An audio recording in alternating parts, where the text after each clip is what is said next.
Today, last week we spoke about Emily Cady and denials.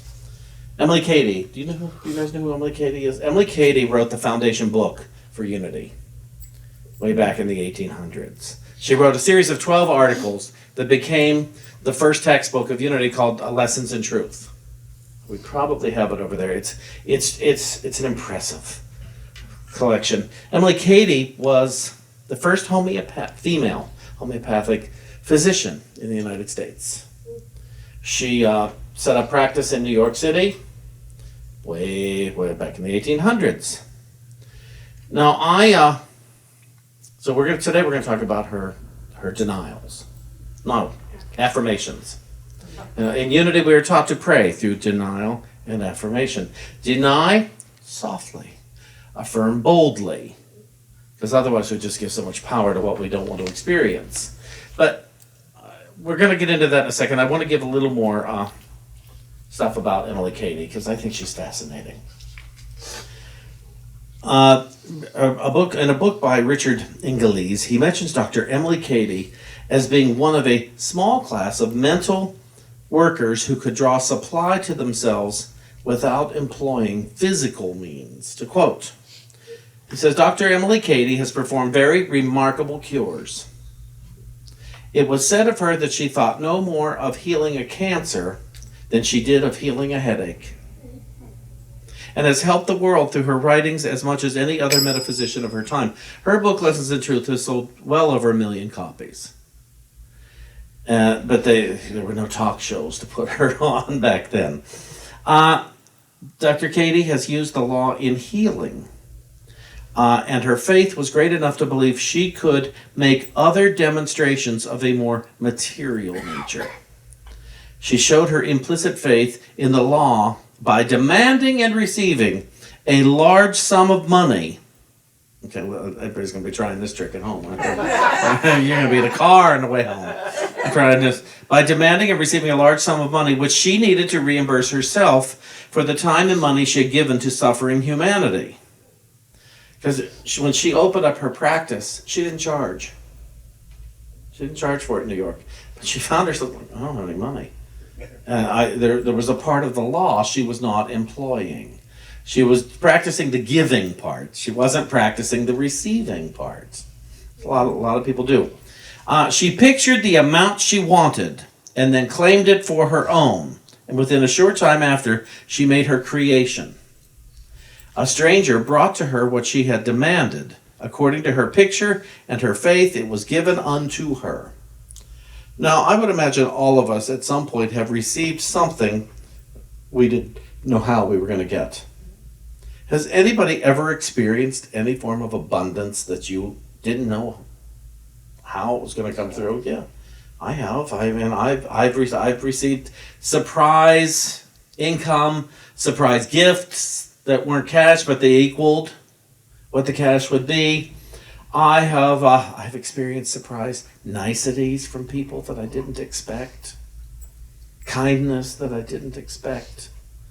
I've been given so much by the universe. I hope I have given as well in places where it wasn't expected. Nobody thought Shawn would do this, and here I did it because it was mine to do that day. And so the free flow, but to do it consciously, that's where our ancestors of New Thought were coming from. It's like, oh, there has to be a way to do this intentionally and feel safe and secure to expect a favored or desirable outcome, even though I have no idea through what channel it's going to come from or what the ultimate outcome will look exactly like, but I can still expect a very, very favorable outcome, one that works for all. And what I will know is that it came through what I call God. That it didn't come from a person.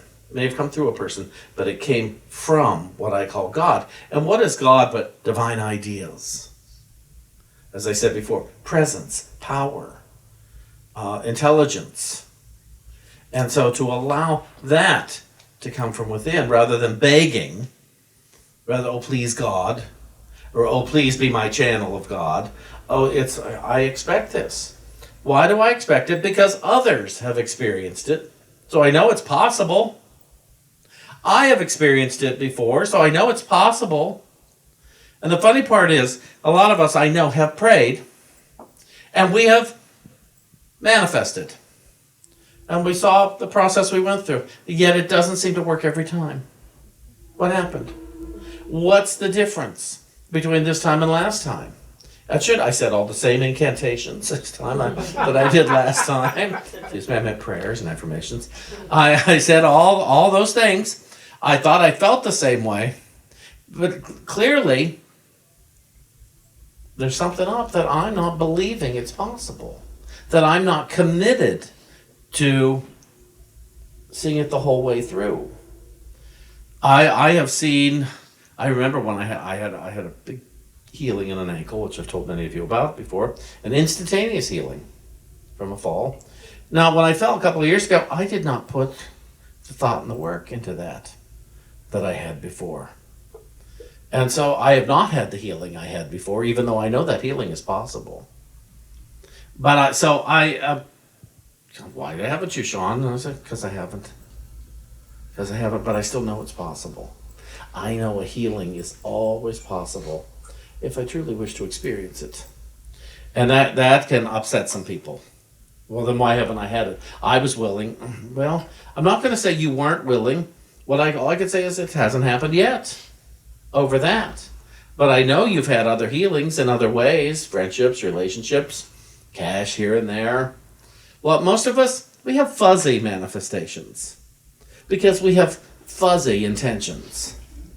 And it's like, I want to experience love in its greatest form. But then I'll get on the phone and start gossiping about people. Or I'll see the news and I'll start criticizing the earth, people on it. And it's like, well, that's a fuzzy prayer then. So to think about that.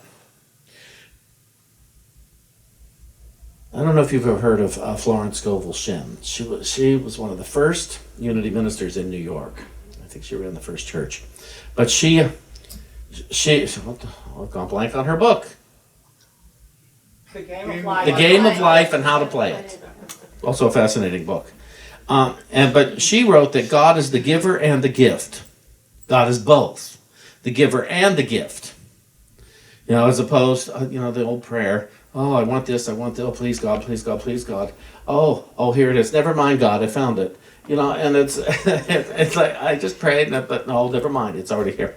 So she, whatever the means or the channel, supply did come forth in response to Dr. Katie's command, while she was looking to God only for it. Understand that? I'm looking to God, whatever God is, that energy, that spirit, that life within me. That's where I'm looking, or that intelligence within me. That's where I'm looking to manifest. And through that, then I have to let it go. I have to let go of what channel it will come through. Maybe I'll get an idea to build it. Who knows? She stresses the point in Lessons in Truth, where after quoting Psalm 25, or 62:5, I'm sorry, for God alone my soul waits in silence, for my hope is from God. So she asked the question, is your expectation from God? Or is it from books or teachers or friends or meetings or societies? Her question is justified and has brought many back on the right track in demonstrating supply. One of the most persistent tendencies we have to deal with is that we do not look to God only in making a demonstration of supply. We tend to outline by trying to decide in advance by what means or through what channel our supply will come. In other words, our anxious human self, which is only praying or treating for supply because it cannot see any ways and means of getting supply, does not leave to God ways and means by which the prayer can be answered as it should. Have you ever done this? You say, I really want this, and someone will tell you, pray. Pray, affirm through God that it is possible. And have you then asked the question, but what if it doesn't come through that way? Then what do I do? So I'm still thinking I am the God that has to bring it about. I'm still thinking that I know more than what is. And so we think of ourselves as being God, or at least in competition with God. I think Course in Miracles says that. We think we are in competition with God. But there have been things I want. Tell me if you identify with this. There have been things I wanted with all my heart, my body, and my soul. I've wanted, I assumed they were mine, I was all ready for them, and they did not happen. And then I found out afterward, oh, thank goodness they did not happen. But I spent so much time invested in wanting it and expecting it that even with the blessing of not receiving, I'm still heartbroken. I'm still disappointed and so angry about certain things. And it's like, oh man, I was begging for what wasn't the best. I was begging for less than the best. And upset when I didn't get less than the best. I was upset when I got the best. But once I got the best, now what do I have to look forward to? Now, let me look at my book for what I should want next. Because don't we seem like we're always wanting something? What's next to want? What's next to manifest? What's next to prove? What's next? And I often don't take sufficient time to breathe in between experiences, in between proving God now. I sometimes forget to breathe because I'm on to the next thing. It's like, just breathe, Shawn. Just breathe. Everything I want is in that breath. And what is it we want? Here's my thought. We want to know we are loved. We want to know we are loved with an everlasting love and cannot not be loved. I mean, if God is love itself, how can we not be loved? Nevertheless, I will keep setting that God up to disappoint me. I will set you up. I will set the universe up. I will set myself up to prove I am not loved. Because if I were loved, I would get this. If I were loved, this would be given to me, and it would be given to me easily. And it wasn't, and so I must not be loved. I want to eat all the sugar in the world, and I get it. Now I'm heavy. I must not be loved. I can't drop this weight. I must not be loved. Oh, we're nuts. We're just nuts. And we set ourselves up. So moving on here through this, because it's important to know. One of the most persistent tendencies we have to deal with is that we do not look to God only in making a demonstration of supply. We tend to outline by trying to decide in advance by what means or through what channel our supply will come.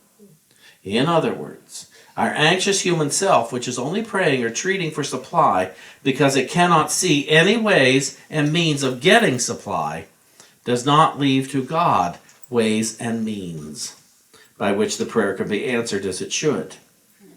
And what I love is she doesn't treat God as a magician. It's not magic. It's faith in something. It's what I call source, what I call supply.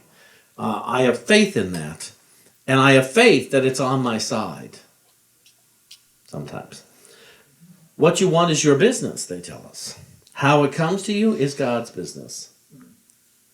Let God choose or create its own divinely right channels through which the prayer can be answered.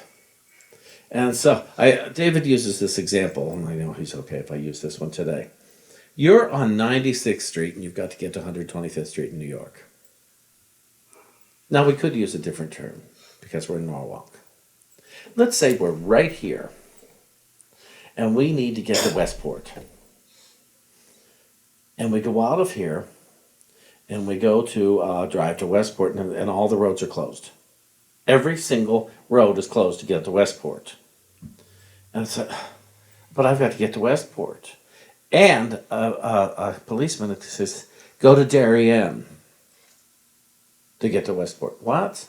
Go to Darien. But I want to get to Westport. Go to Darien. And you go to Darien. And there are helicopters there to take everybody to Westport. It seems insane. But that is the only way to get to Westport is through a helicopter from Darien.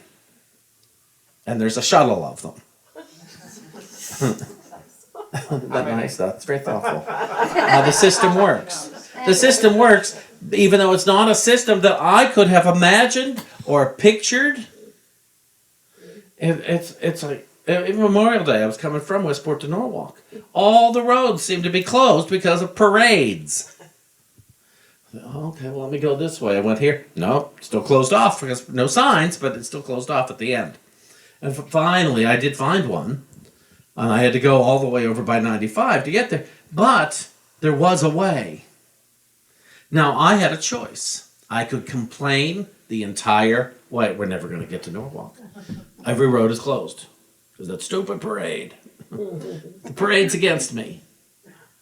Or I could say, which I did, there's got to be a way. They're not going to close off the entire way south. And there was a way. It wasn't the way I expected. It was further than I expected, but it was still a nice drive. And we got there because of willingness to see a way other than the way I had planned, to see other than my habitual way of doing things. And so we had a holiday by going around. And so to pay attention to that stuff, what you want is your business. See, I wanted to get to Norwalk. How it comes to you is God's business. And I stayed open. G-O-D, good, orderly direction. So everybody still got to have their parade. Nobody entered a parade for Shawn's convenience to get down here. Let God choose or create its own divinely right channels through which the prayer can be answered. Now, as they say, all of this, of course, Emily Cady knew and knew well. She confided in no one, looked to no one, joyously animated by God's revelation of the power of her words. She spoke her words into the intangible, universal substance of all good, and the law responded. She proved the law and was supplied. So we're going to talk about her affirmations. You deny what is not real, and you affirm what is. And I think it's very important to know that my affirmations do not make a thing true. They remind me of what is true. Now, Mark Hicks, who put together a lot of this article, who has the Truth Unity website, he says affirmations are more about decision than they are about declaration. And I liked that a lot. That was a nice awakening for me. Oh, I'm deciding that my good is present now. And now I'm going to affirm it. Or through the affirmation of it, I'm affirming my good is here and present now. Mark discovered that in the King James Version, the passage, thou shalt decree a thing. But in the NRSV reads, you will decide on a matter. So Emily Cady, I love that Emily Cady said, make no mistake, God is talking to you all of the time. And I say, listen, our God is never looking to abuse us or hurt us or shame us. It's guiding. It's guiding us to our joy. And you see this here. The first thing, your joy is chasing you down the street. Let it catch you. So, the hunger or desire which seems to come as a premonition or a prompting is a divine idea. And the purpose of our mind is not to store divine ideas, but rather to process them. So this multi-step process. And the first step is recognizing the divine idea. We do so by affirming God is life, love, intelligence, substance, omnipotence, omniscience, omnipresence. And she reminds us we all too often do not see the gift that lies before us. Without recognizing the gift, the divine idea is not moved. She writes that every particle of life, love, intelligence, power, or real substance in the universe is simply a certain degree, or so to speak, a quantity of God made manifest or visible through a form. Thinking begins with recognition. Second step is receiving the divine idea. We do that by affirming that I am a child of God. I am a child of God.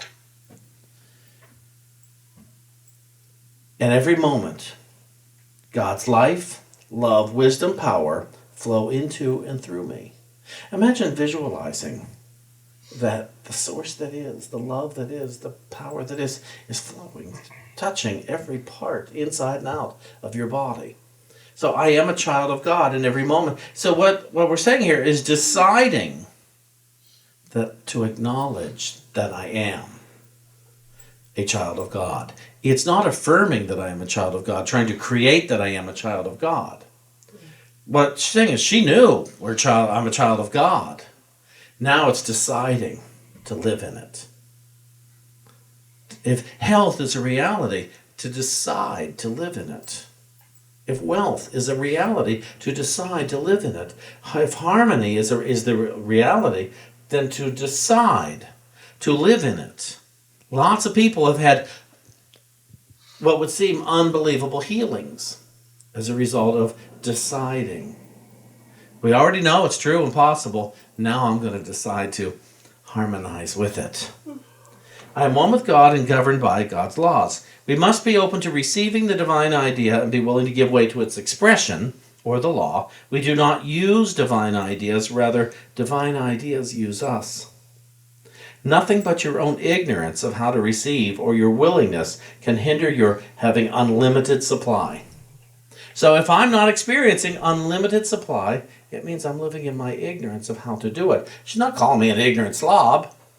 What is ignorance except I'm blind to I'm not yet consciously aware of what it is. Third step, radiating the divine idea. We do that by affirming that I am spirit, perfect, holy, harmonious. Nothing can hurt me or make me sick or afraid. For spirit is God and cannot be hurt or made sick or afraid. So you see that there's a denial there. The affirmation is I am spirit, perfect, holy, harmonious. No thing can hurt me or make me sick or afraid. Finally, and the point of this is to rest upon the divine idea. We affirm God works in me to will and do whatsoever God wishes me to do. Now, God is not longing for anything. As God is for me, nothing could be against me. So what was God's wish for me? To be happy, joyous, and free. Much so God works in me to will and to do whatsoever God wishes me to do. And God cannot fail. Resting upon the divine idea is trusting. We speak the word. We confidently affirm, but we have nothing to do with the establishing of the words or the bringing it to pass. In Job, it says, Thou shalt decree a thing, and it shall be established unto thee. If we decree or affirm unwavering, steadfastly, we hold God by God's own unalterable laws to do the establishing or fulfilling. Thinking is finished when she says we fully commit to the source. To do and affirm is done. All of this is for a purpose. All healing that we claim and hold to us is for a purpose, so that we may prove God now, that we may be the messenger through our mind, through our example, through our very presence, that we, in our very being, become the messenger of what is possible. So it's twofold. We get to have the healing, and we spread the good word. Just through our example. Not through yapping at people like I'm doing now, but through, you had a healing. How did you do that? And then you can tell them. So you see, it's not a selfish thing to have a healing. It is an essential part of the spiritual continuation. And so, you looking to... I want to give a hug to David. Okay. We have to leave. Well, you're about to miss out on a good song. Oh, sorry. So it's okay, because I'm just finishing. My daughter's here from California. Beg your pardon. Okay, it barely interrupted. And so, Thank you. remember, through our healing, we become the messenger. Thank you.